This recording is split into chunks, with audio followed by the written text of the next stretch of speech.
అందరికీ praise the lord. మన ప్రభువును మన రక్షకుడైన యేసుక్రీస్తు పరిశుద్ధ నామంలో ఈ ఉదయ కాలము నవంబర్ 13వ తారీఖున మీకు శుభోదయం తెలియచేస్తున్నాను. మరి ఉదయ కాలము మనమందరము ప్రభుని ఆరాధన చేసుకున్నాం, ప్రభుని మహిమపరుద్దాం. మరి సహోదరి నయోమి ఆరాధన చేస్తూ ఉండగా పాట పాడుతూ తనతో మనం కలిసి మనం కూడా ప్రభుని ఆరాధన చేసుకుందాం. ఆశ్చర్యకరుడు అనే యేసయ్య నామమునకు మహిమ కలుగును గాక. పాడుకుంటూ దేవుని నామాన్ని మహిమ పరుద్దాం. నా ప్రాణ ప్రియుడా యేసు రాజా, అర్పింతును నా హృదయార్పణ.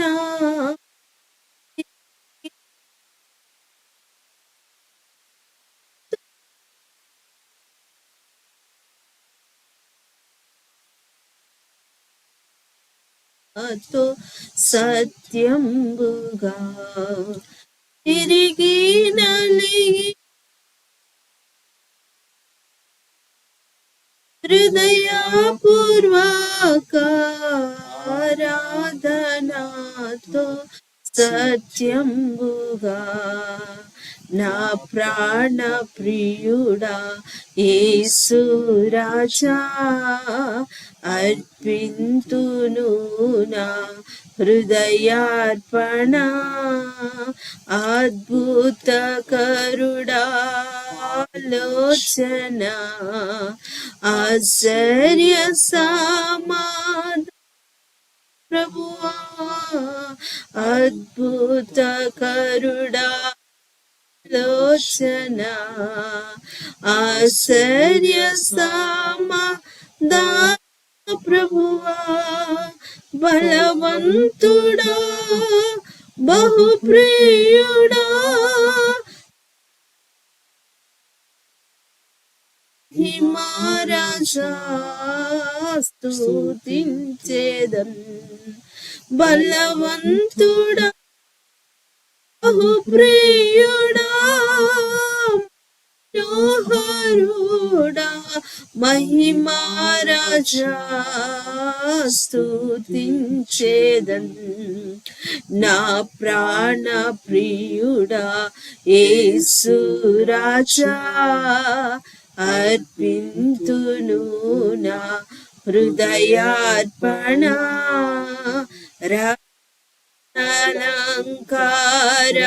అలంకారములను అక్షయమగుని ఆహారమున్, రక్షణలంకారములను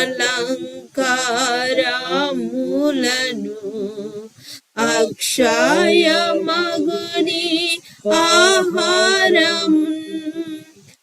రక్షకుడా నా కొసగితివి, దీక్షతో నిన్ను వీక్షించుచు స్తుతించెదన్. రక్షకుడా నా కొసగితివి, దీక్షతో నిన్ను వీక్షించుచు స్తుతించును. నా ప్రాణ ప్రియుడా యేసు రాజా, అర్పింతును నా హృదయార్పణ. హల్లెలూయా. దేవుని నామానికి మహిమ కలుగును గాక. మరి ఉదయ కాలము దేవుడు తన అద్భుతమైన ఆశీర్వాదంతో మనందరినీ దేవుడి విధంగా నిలబెట్టి ఉండగా, మరి వాక్యంలో నుండి వాక్యం చదువుకొని మనము వాక్యాన్ని ధ్యానించుకున్నాం. అపోస్తుల కార్యంలో 17వ అధ్యాయం 25వ వచనము. ఆయన అందరికీ జీవమును ఊపిరిని సమస్తమును దయచేయవాడు గనుక తనకు ఏదైనాను కొదువ ఉన్నట్టు మనుష్యుల చేతితో సేవింపబడువాడు కాడు. ఆమేన్. హల్లెలూయా. ఈరోజు మనం ధ్యానించే వాక్యం చాలా శ్రేష్టమైనది, అలానే ఎంతో బలమైనది కూడా. ఏమని మాట్లాడుతున్నాడు అపోస్తులైన పౌలు? ఈ మాట అతను ఎవరితో చెప్తున్నాడంటే ఏథెన్సు అనే ప్రాంతంలో ఆయన సంచరిస్తున్నప్పుడు వీధులలో అక్కడ ఉన్న ప్రజలతో ఈ అపోస్తులైన పౌలు మాట్లాడుతూ ఉన్నాడు. ఏమని మాట్లాడుతూ ఉన్నాడంటే ఆయన అందరికీ జీవమును, చెప్పండి ఫస్ట్గా ఏమిస్తారంటే అందరికీ ఆయన జీవమును ఇచ్చే దేవుడు. రెండవది ఊపిరినిచ్చే దేవుడు. ఆమెన్. మూడవది సమస్తమును దయచేయువాడు. హల్లెలూయా. మన దేవుడు అంట యేసుక్రీస్తు అందరికీ ప్రభు అంటాం. హల్లెలూయా. యేసుక్రీస్తు అందరికీ ప్రభు అని అపోస్తల కార్యం 10:38లో వ్రాయబడిన మాట. అలాగనే ఇక్కడ కూడా ఆయన అందరికిని అన్నాడు. చెప్పండి ఏమన్నాడు? అందరికిని ఏం చేస్తాడంట? జీవాన్నిస్తాడంట, ఊపిరినిస్తాడంట, సమస్తమును దయచేస్తాడంట.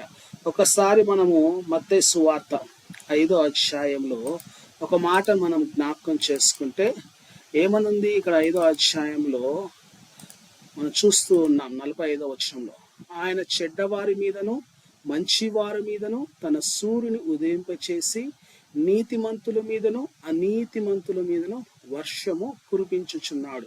ఇప్పుడు నీకు జీవం ఉంది, ఊపిరి ఉంది. అలాగనే నీతి సూర్యుడు అంటే మన మీద ఉదయింప చేయబడుతున్నాడు. అలాగనే మనకు వర్షమును కూడా దేవుడు దయచేస్తూ ఉన్నాడు. ఈ మాట ప్రకారం అంటే ఆయన ఏం అనుగ్రహిస్తున్నాడు? మనకు కావాల్సిన ఆరోగ్యాన్ని దయచేస్తున్నాడు, మనకు కావాల్సిన ఆహారాన్ని, కావాల్సిన వర్షమును, అలాగనే మనం పన్ను చేసుకోవటానికి కావాల్సిన పగలు సూర్యుడిని ఉదయింపచేసి మనం పన్ను చేసుకోవటానికి కావాల్సిన వెలుగుని దేవుడు మనకు దయచేస్తున్నాడు. ఇక్కడ మనం చదవాల్సిన వాక్యము ఏంటి అంటే అపోస్తల కార్యం 17వ అధ్యాయంలో మనం చదువుతున్న మాట, ఇంకో మాట అక్కడ దాగి ఉంది, చాలా ప్రాముఖ్యమైన మాట. ఏం దాగి ఉందో మరొకసారి మీరు గమనించాల్సిందిగా నేను కోరుతున్నా. 25వ వచనంలో ఏమని దాగి ఉంది ఇక్కడ అంటే, తర్వాత రాస్తున్నాడు భాగంలో, తనకు ఏదైనాను కొదువైనట్టు. ఎవరికి? మనక కాదు, దేవునికి ఏదైనా కొదువు ఉంటుందా? ఏది కొదువు ఉండదు. మనుష్యుల చేతులతో సేవింపబడువాడు కాడు ఆయన. ఆమేన్. హల్లెలూయా. అంటే మనుషులుగా మనం అందరము చేతులతో సేవిస్తే ఆ సేవను, లేకపోతే మనుషులతో ఏమంటారు మహిమపరిస్తే, మనుషులతో ఆరాధిస్తే దేవుడు దాన్ని ఇష్టపడేవాడు కాడు అని అక్కడ అపోస్తులైన పౌలు ఏథెన్సు వారితో మాట్లాడుతూ ఉన్నాడు. మరి ప్రభు ఏం కోరుకుంటున్నాడు అంటే, ఒకసారి యెషయా గ్రంథం 6వ అధ్యాయం నేను 2వ వచనం చదువుతున్నాను, జాగ్రత్తగా గమనించండి. ఆయనకు పైగా సెరూపులు నిలిచి ఉండిరి, ఒక్కొక్కరికి 6 రెక్కలుండెను, ప్రతివాడు 2 రెక్కలతో తన ముఖమును 2టితో తన కాలును కప్పుకొనుచు 2టితో ఎగురుచుండెను. వారు సైన్యులపతి యెహోవా పరిశుద్ధుడు పరిశుద్ధుడు పరిశుద్ధుడు, సర్వలోకము ఆయన మహిమతో నిండి ఉన్నదని గొప్ప స్వరముతో గాన ప్రతిగానములు చేయుచుండిరి. ఆమేన్. హల్లెలూయా. ఇక్కడ మనం చదువుతున్న మాట చూడండి, సెరేపులు కెరేబులు అంట ఏం చేస్తున్నాయంట? పరిశుద్ధుడు పరిశుద్ధుడు పరిశుద్ధుడని గాన ప్రతిగానాలు చేస్తున్నాయంట. చేతులతో సేవించడం, చేతులతో దేవునిని మహిమపరచటం కాదు, గాన ప్రతిగానాలు చేసి దేవుణ్ణి సేవించాలి. గాన ప్రతిగానాలు చేసి దేవుణ్ణి మహిమపరచాలని మనతో దేవుడు మాట్లాడుతున్నాడు. దేవుడు నీకు జీవాన్ని ఇచ్చాడు, దేవుడు నీకు ఊపిరినిచ్చాడు, దేవుడు నీకు చేసుకోవటానికి సమస్తమును అనుగ్రహించాడు. కాబట్టి నీవును దేవుడికి నీవు సమస్తమును దయచేవాడుగా, ఆయనకు సమర్పించుకునేవాడుగా ఉండాలని దేవుడు కోరుకుంటున్నాడు. మరొక మాట నేను చదివి వినిపిస్తాను. ప్రకటన గ్రంథము 4వ అధ్యాయంలో ఒక మంచి మాట ఉన్నది. ఎన్నో వచనం అంటే 8వ వచనము, 8వ వచనం కాదు, ఏమంటారు 10వ వచనము. ఆ 24 పెద్దలు సింహాసనమందు ఆసీనుడై ఉండు వాని ఎదుట సాగిలపడి యుగములు జీవించుచున్న వానికి నమస్కారము చేయుచు. ఆమేన్. సాగిలపడి నమస్కారము చేశారంట 24 పెద్దలు ఆయన ఎదుట. హల్లెలూయా. నీవు నేను ఏదో చేతులతో వచ్చి ఏమంటారు మనం వచ్చేసి దేవుని సన్నిధిలో చప్పట్లు కొట్టేసి ఆ చేతులు ఎత్తేసి ఇలా దేవుణ్ణి ఆరాధించేసాము, దేవుణ్ణి సేవించేసాము అని చెప్పటం కాదు. దేవుడు ఏం కోరుకుంటున్నాడంటే నీ పరిపూర్ణమైన సమర్పణ కోరుకుంటున్నాడు. హల్లెలూయా. వారు ఏం చేశారంట? సాష్టాంగ నమస్కారం చేశారంట. అక్కడ కెరూపులు ఏం చేశారు? 2 రెక్కలతో ముఖమును, 2 రెక్కలతో ఏమంటారు కాళ్ళను కప్పుకొని 2 రెక్కలతో ఎగురుతూ పరిశుద్ధుడు పరిశుద్ధుడు పరిశుద్ధుడని ఆరాధించారు. అంటే అర్థం ఏంటి? ఇక్కడ వారు దేవుని సన్నిధిలో దేవునిని గౌరవిస్తున్నారు, దేవునికి విలువిస్తున్నారు. మనం దేవుని సన్నిధిలో గౌరవిస్తున్నామా? దేవుడికి విలువిస్తున్నామా? దేవుడికి ఇవ్వాల్సినంత ప్రాధాన్యత ఇస్తున్నామా? ఆరాధించేటప్పుడు, సేవించేటప్పుడు నీకు ఊపిరిచ్చాడు ఆయన, నీకు జీవం ఇచ్చాడు ఆయన, సమస్తమును దయచేశాడు ఆయన. ఆ దేవునికి నీవు ఎంత విలువిచ్చి విలువతో కూడిన ఆరాధన చేస్తూ ఉన్నావు అంటే, మనం ఎంతమంది దేవుణ్ణి ఆరాధించేటప్పుడు ఎలాగ ఆరాధిస్తాము? ఏదో 2 పాటలు పాడాము, 2 చప్పట్లు కొట్టాము, కొంతసేపు చేతులు ఎత్తాము అని అనుకుంటాము. అది కాదు ఆరాధన. ఆరాధన అంటే ఏంటి? సేవించటం అంటే ఏంటి అంటే నీవు దేవునికి పూర్తిగా సమర్పించుకోగలగటం. అంటే ఇప్పుడు ఒక దాసుడు ఒక యజమానికి ఏం చేస్తాడు చెప్పండి? ఎలా ఉంటాడు? సమర్పించుకునే విధంగా ఉంటాడు. అంటే తగ్గింపుతో ఉంటాడు, విధేయుడుగా ఉంటాడు. దేవుణ్ణి ఆరాధించేటప్పుడు తగ్గింపుతో, విధేయతతో, వినయముతో ఆరాధించగలగాలి. హల్లెలూయా. అంటే ఈ కాలంలో ఏమైపోయిందంటే చాలా చోట్ల ఫ్యాషన్ అయిపోయింది. అంటే గెంతులు వేస్తూ, హల్లెలూయా, లేకపోతే ఏమంటారు గట్టిగా అరుస్తూ, కేకలు వేస్తూ, లేకపోతే గొప్ప సౌండ్ పెట్టి శబ్దముతో దేవుణ్ణి ఆరాధిస్తూ, అది ప్రభుని ఆరాధించటం అనుకుంటున్నారు, ప్రభుని సేవించటం అనుకుంటున్నారు. అసలు సేవించటం అంటే, ఆరాధించటం అంటే అది కానే కాదు. సేవించటం అన్నా ఆరాధించటం అంటే అర్థం ఏంటి అంటే, నీకు జీవం ఇచ్చిన దేవుడు, నీకు ఊపిరిచ్చిన దేవుడు, నీకు సమస్తమును దయచేసిన దేవుణ్ణి గ్రహిస్తూ, ఆయన అర్థం చేసుకుంటూ, ఆయనను పూర్తిగా ఏమంటారు అనుభవిస్తూ నీ జీవితంలోకి ఆయన బలమును, ఆయన శక్తిని, ఆయన మహిమను నీవు ఏమంటారు నీ జీవితంలోకి ఆహ్వానిస్తూ నీవు ఆయనను ఆరాధించటం. ఇప్పుడు చాలా మంది దేవుణ్ణి ఎలా ఆరాధిస్తున్నారు అంటే రకరకాలుగా ఆరాధిస్తున్నారు. కానీ వాక్యానుసారమైన ఆరాధన, లేఖనాలు సారమైన ఆరాధన ఎంతమంది చేస్తున్నారు? ఇక్కడ అదే మాట్లాడుతున్నాడు పౌలు భక్తుడు. ఆయన ఆకాశముకు భూమికి సృష్టికర్త అయిన దేవుడు అంటాడు. హల్లెలూయా. మీరు ఒక ఏమంటారు రాయి, దేవుడు లేని ఒక దేవుడు కలిగిన రాయి అంటే ఈ ఒక రాయి పేరు లేని దేవుడు అని పెట్టుకున్నారు కదా, ఆ దేవుడు గురించి నేను చెప్తున్నాను అంటాడు. ఒక రాయి ఉంటుంది, అదే అక్కడ పేరు లేని దేవుడు అని పెట్టుకుంటారు అదే అధ్యాయంలో. అంటే ఏంటి అర్థము? మీరు ఆరాధిస్తున్నారు కానీ ఆ దేవుడు ఎవరో మీకు తెలీదు. ఆ దేవుడు ఎవరంటే సమస్తము సృష్టించిన దేవుడు. మనకు తెలుసు మన దేవుడు ఎవరో, మన దేవుడు ఎలాంటి దేవుడో మనకు తెలుసు. కానీ మనం పూర్తిగా ఆయనకు సమర్పించుకోలేని స్థితిలో ఉన్నాం. పూర్తిగా ఆయనకు మనము ఏమంటారు మనముగా ఆయనకి మన జీవితాన్ని దాసోహం చేసే స్థితిలో మనం లేకుండా ఉన్నాం. కాబట్టి ప్రియమైన దేవుని కుమార్తెలారా, దేవుని కుమారులారా, దేవుని సంగమా, దేవుడు నిన్ను నన్ను కోరుకుంటుంది చేతులతో సేవించటం కాదు, కానీ ఆత్మతో సేవించాలి. ఆమేన్. ఆయన ఆరాధించేవారు ఆత్మతో సత్యముతో ఆరాధించేదను. హల్లెలూయా. నీవు నేను దేవుణ్ణి సేవించాలి అంటే ఆత్మతో సత్యంతో సేవించాలి. ఈ ఉదయకాలం దేవుడి మాటతో మనతో మాట్లాడుతున్నాడు. దేవునికి కొదువు అంటూ ఏదీ లేదు. మనుషుల చేతులతో సేవించబడాల్సిన అవసరం కూడా ఆయనకు లేదు. కోట్ల దూతల చేత, సెరూపుల చేత, కెరూబుల చేత ఆయన ఎల్లప్పుడూ నిత్యము మానక రేయింబగలు గాన ప్రతిగానముల చేత పరిశుద్ధుడు పరిశుద్ధుడు పరిశుద్ధుడు పరిశుద్ధుడు అని ఆరాధించబడుతూ పొగడబడుచు ఉన్నాడు. మనుషులమైన మనము ఆయన ఆరాధించాలి అంటే, మనుషులైన మనం ఆయన మహిమపరచాలి అంటే ఎంతో గొప్ప ధన్యత అది మనకి, ఎంతో గొప్ప ఆశీర్వాదం మనకని. ఆశీర్వాదాన్ని చాలా మంది ఎలా ఉన్నారంటే సులువుగా తీసుకుంటున్నారు, చాలా తేలిగ్గా తీసుకుంటున్నారు.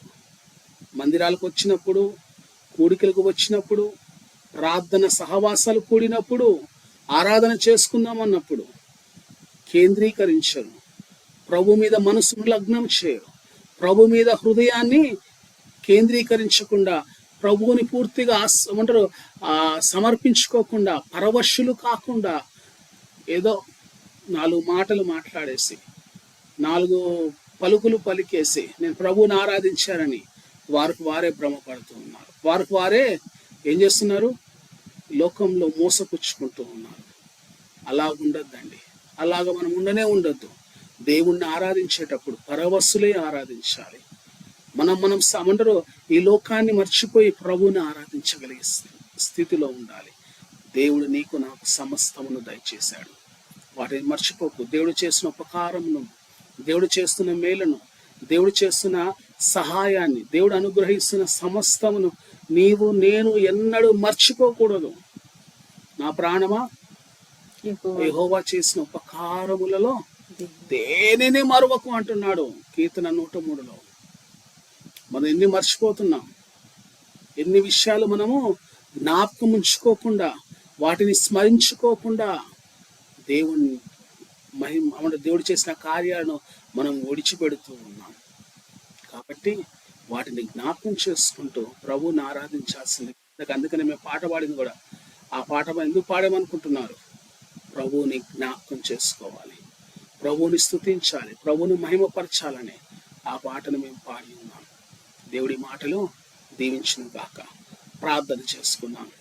పరిశుద్ధుడా మా ప్రియ పరలోకపు తండ్రి, ఈ ఉదయ కాలముని సన్నిధిలో ప్రభా తండ్రి 24 పెద్దలు నీ ఎదుట సాష్టాంగపడి నమస్కారం చేశారంట. ఆ కెరూపులు ప్రభా తండ్రి ముఖను 2 రెక్కలు కప్పుకొని, కొన్ని 2 రెక్కలు కాళ్ళను కప్పుకొని ఎగురుతూ పరిశుద్ధుడు పరిశుద్ధుడు పరిశుద్ధుడని ప్రతిగానాలు చేశారంట.